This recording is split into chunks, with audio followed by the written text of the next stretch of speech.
রাধে রাধে। আজকে রাধারানীর দাসী এক লীলা আপনাদেরকে শোনাবে।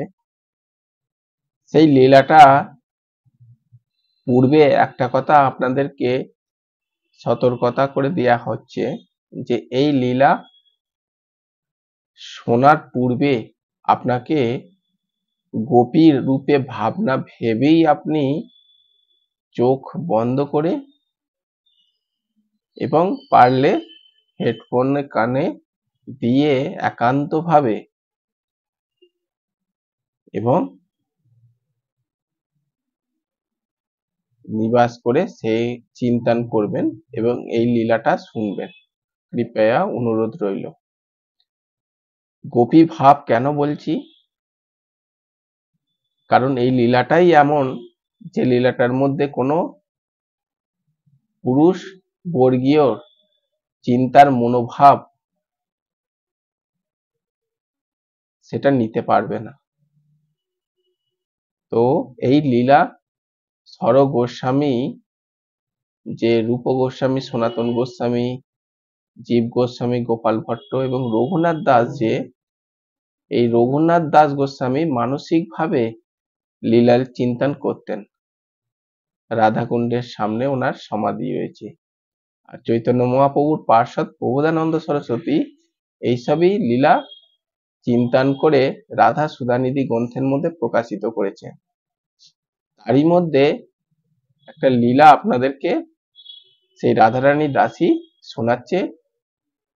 এই লীলাটা কোনো গ্রন্থের মধ্যে পাবেন না, এই জন্য এই লীলাটা কোথা থেকে পেয়েছেন এই প্রশ্নটাই করবেন না। প্রেম সে বলুন রাধা রানী কি জয়, রাধে রাধে। এটা একটা মানসিক ভাবনামৃত লীলা, যেখানে দেখতে পাচ্ছে সেই রাধারানীর দাসী যমুনা নদীর তীরেতে এক ঝাড়িকার মধ্যে এক কুঞ্জ থেকে সে আড়াল হয়ে সে লুকিয়ে লুকিয়ে দেখছে যে আজ শ্রীমতী রাধারানী কে নিয়ে অষ্ট সখী যেখানে প্রাণ গোবিন্দ অপেক্ষায় রত হয়ে রয়ে আছে এক বাঁশি তার হাস্তের মধ্যে, এবং শ্রীকৃষ্ণ এক বৃক্ষের কাছে পৃষ্ঠটা তার কাছে রেখে সে তখন কার যেন চিন্তন করছে। তখন হঠাৎ করে দেখা গেল যে সখীবৃন্দ মিলে রাধারানীকে নিয়ে হাসি আহ্লাদ করতে করতে তারা কি করলো জানি না, শ্রীকৃষ্ণ যে সেখানে দাঁড়িয়ে রয়েছে, সেখানে বসে আছে, কি অপেক্ষায় রয়েছে, এটা সেই সখী সে জানতে পারলো না। সে তৃষ্ণা হয়ে দেখতে পেল শ্যামসুন্দরকে এক নয়নে দর্শন করছে এবং সেই ভাবুক রূপ তার চোখের সামনে যেন প্রস্ফুটিত হয়ে যাচ্ছে এবং তার কিছু যেন সেই সখীটার মনটা উদাসীন হয়ে রয়ে আছে। তখন হঠাৎ করে দেখলো যে শ্যামসুন্দরের কাছে কিছু সখীবৃন্দ এসে শ্রীমতী রাধারানীকে শ্যামসুন্দরের সেই স্থানেতে পৌঁছে দিলেন। আর ঝটপট করে দেখা গেল সখীবৃন্দগুলো দূরে চলে গেলেন এবং তারাও দেখতে পেল সেই সখী তারাও অপেক্ষায় রয়ে আছে শ্যামসুন্দর এবং রাধারানী কি বার্তা, কি কথা অমৃতের সমান সে উনিরা শুনবে, আর কি রকম ভাবে কি তাদের মধ্যে লীলা হবে সেটা ঝাড়িকার থেকে আমাদের গোপীরা দর্শন করছে উকি ঝুঁকি মেরে। সেই সখী দূর থেকে কিন্তু এই দৃশ্য সবকিছুই দেখতে পাচ্ছে, কিন্তু কিছুটাও তার খারাপ লাগছে। সেই সখী আজ শ্রীকৃষ্ণের সঙ্গে শ্রীমতী রাধারানী এইরকম ভাবে ঝুঁকি মারাটা কি চিন্তা হচ্ছে, উকি ঝুঁকি ঠিক হচ্ছে? কিন্তু দেখা যাচ্ছে শ্যামসুন্দর এবং রাধারানী উনি তো কৃপাময়ী, দয়াময়ী, উনি তো সবকিছুই জানেন। কর্তুম অকর্তুম অন্যথা কর্তুম সমতা, উনি সবকিছুই জানে।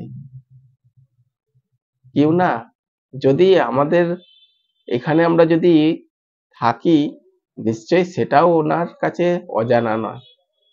তাই এমন কিছু কর্ম শ্যামসুন্দর এবং রাধারানী করবে না যাতে গোপীরা উকিঝুঁকি মারছে তাদের লজ্জিত হয়, কিংবা সেই সখীও লুকিয়ে লুকিয়ে সেই দৃশ্য দেখছে তার কাছে লজ্জিত হয়ে দাঁড়ায়।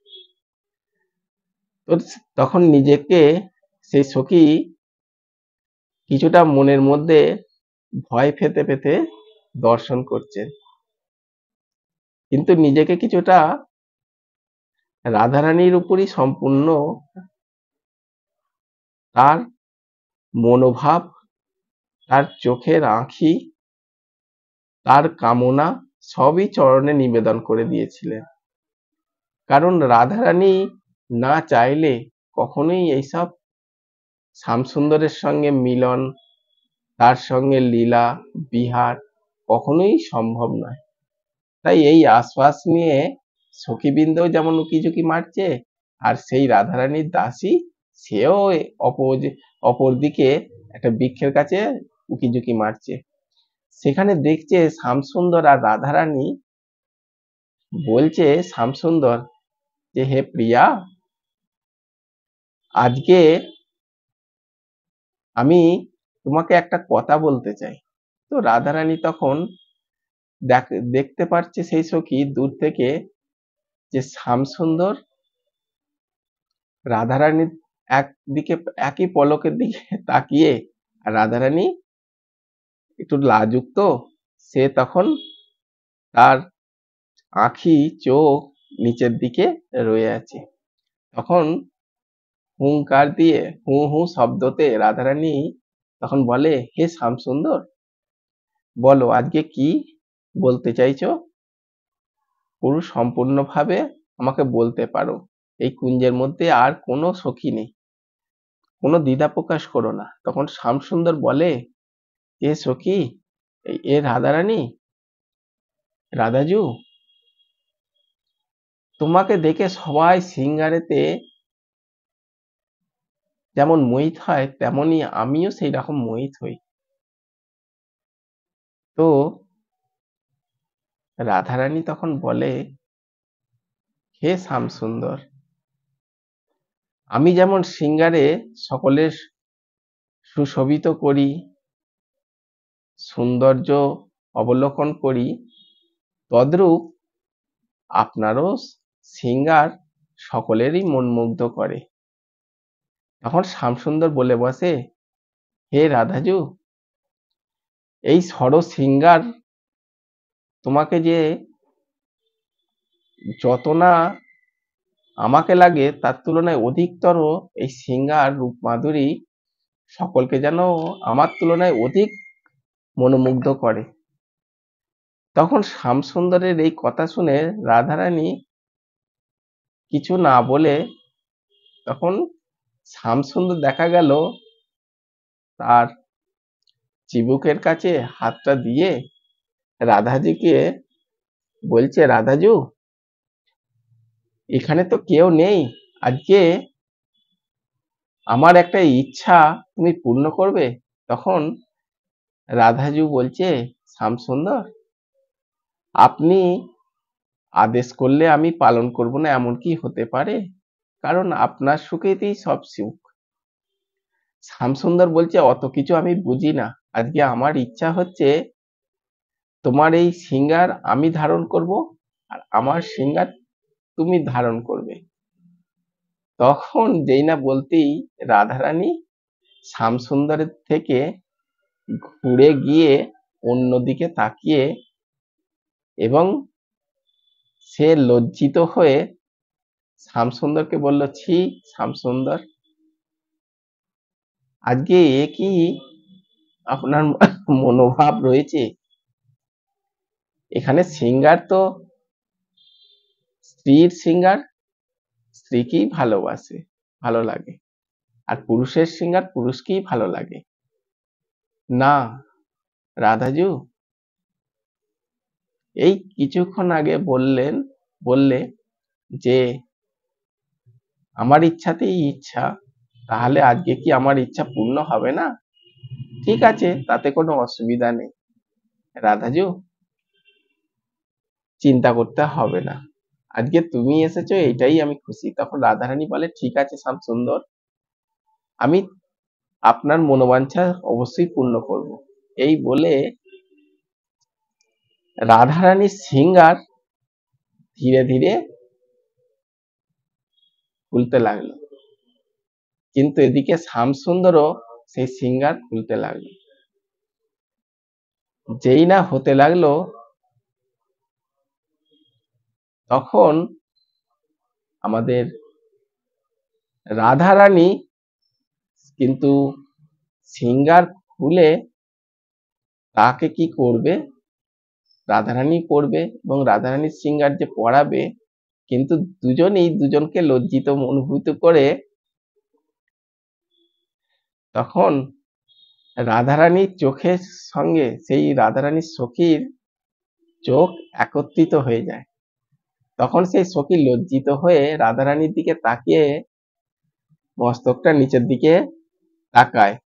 তখন আমাদের সেই সখী কি করলো, রাধারানীর কিছু একটা অনুভূতি পেল, আভাস পেল, যেন তাকে সেই সখী ডাকছে। এবং সেই সখী যখন তাকে সেই স্থানে গেল, তখন রাধারানী বলল যে হে সখী, তুমি এক্ষুনি আমার একটুখানি সহায়তা করো, শ্যামসুন্দরের সিংহার আমাকে করো, আমার সিংহার রাধারানী, আমার সিংহারটা শ্যামসুন্দরকে করে দাও। এই কথা বলতে তখন কি করা হলো, রাধারানীকে বলা হলো রাধাজু, আমি যেমন আপনিও তেমন, কিন্তু আমি চাই শ্যামসুন্দরকে আজকে ওনাকেও এক আপনার রূপে রূপ ধারণ করিয়ে দিন, তো এতে সহায়তা হবে। এই বলা মাত্রই তখন শ্যামসুন্দর মৃদুমন্দ হাসতে না হাসতেই দেখা গেল আজ রাধারানী এবং শ্যামসুন্দর দুই একত্রিত হয়ে গেল। তো এক রূপে শ্যামসুন্দর, এক রূপে রাধারানী। তো যখনই এই রূপ দর্শন করলো সেই সখী, তখন সেই সখী তাদের দুজনকেই শ্যামসুন্দরের সিংহার রাধারানী লাগিয়ে দিল, আর রাধারানীর সিংহার শ্যামসুন্দরকে পরিয়ে দিল। চরণে আলতা পরিয়ে নূপুর পরিয়ে দেওয়া হলো এবং তাকে ঘাগরা ইত্যাদি আভূষণ, কানে কুণ্ডল, এবং আজ শ্রীমতী রাধারানী মস্তকে মোর পঙ্খ ধারণ করে রয়েছে। আর শ্রীমতী রাধারানীর মস্তকে যে চন্দ্রিকা আছে, সেই চন্দ্রিকা শ্যামসুন্দর ধারণ করে রয়েছে। এবং আজ কৃষ্ণ মুরলী ধারণ করেনি, আজ রাধারানী মুরলী ধারণ করেছে। এই রূপে দর্শন করে সখীবৃন্দ তখন, সেই সখী তো দেখে যে অষ্ট সখীও উকিঝুঁকি মারছে, তখন বলে রাধাজু, যেমন আমার দিকে সেই দিশটা হয়ে সিংহারের মধ্যে প্রবেশ করালেন, সেরকম গোপীরাও সব তাকিয়ে রয়েছে এবং খিলখিলিয়ে হাসছে, তো ওদেরকেও আহ্বান করুন। তখন রাধারানী বলে হে ললিতে, হে বিশাখে, এসো, তোমাদেরকে আর এইরকম ভাবে আর উকিঝুঁকি মারতে হবে না। এই বলেই ডাকতে না ডাকতেই সখীবৃন্দ সব এসে সেই রূপ মাধুরী, আজ যে রাধা শ্যামসুন্দর এবং শ্যামসুন্দর রাধারানীর রূপে রূপায়মান হয়ে দুই রূপ একত্রিত হয়ে সিংহারে রূপ ধারণ করে সবাই তখন গোলাকার হয়ে বলিহার বলিহার করছে এবং শ্যামসুন্দরকে নিয়ে নৃত্য গীত এবং তাকে লাল দুলাল করাচ্ছে। এই রূপ দর্শন করে তারপরে এই রূপের ঝলকটাই শুধু তার চোখের আঁখির মধ্যে সেই রাধারানীর দাসী দৃশ্যমান হয়ে দেখে বলিহার বলিহার করে তারপরে সেই লীলা বিশ্রাম দিয়ে দিলেন। প্রেম সে বলুন রাধা রানী কি জয়, রাধা কৃষ্ণ ভগবান কি জয়, রাধে রাধে।